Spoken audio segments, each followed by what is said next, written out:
Ano yung mga palalabs? Kakagising ko lang pala. And, kakain na ka ng peanut butter. Magda. Ito yung ready made peanut butter na may caramel. Kasi yung peanut butter nila dito wala caramel. Hindi matamis. Peanut butter yan talaga siya. Hindi siya nilalagyan ng parang ano ba? Pampatamis sa mga tayo. Ha? Kung napapansin nyo, parang crunchy siya.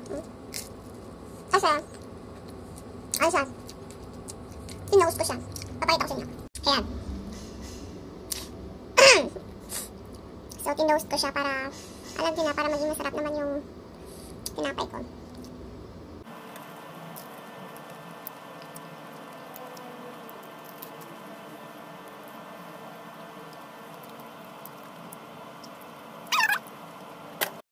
Ayan na siya guys, tignan nyo.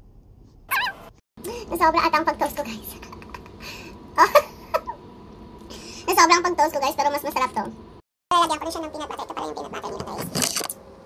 Actually, paubos na siya. Tama-tama bukas wala na ako. Tapos, ayan, lalagyan ko ng peanut butter sa, ano, taas.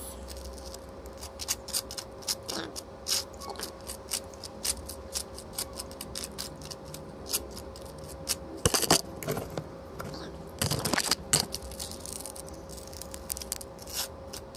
Sabihin nyo guys, pa-bread pa ako dyan.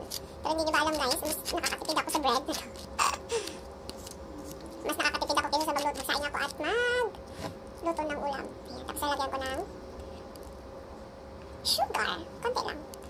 Yung pampalasa naman. And eat!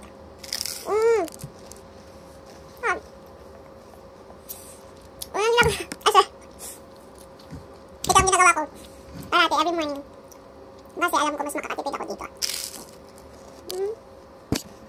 At alam niyo na ako guys. Tamadis life ako so. Tinatamad akong luto. At tinatamad din akong bumaba para bumili ng ulam. Naka-elevator na kami niyan na. Pero tinatamad talaga ako guys. So anong ginagawa ko ngayong bakasyon?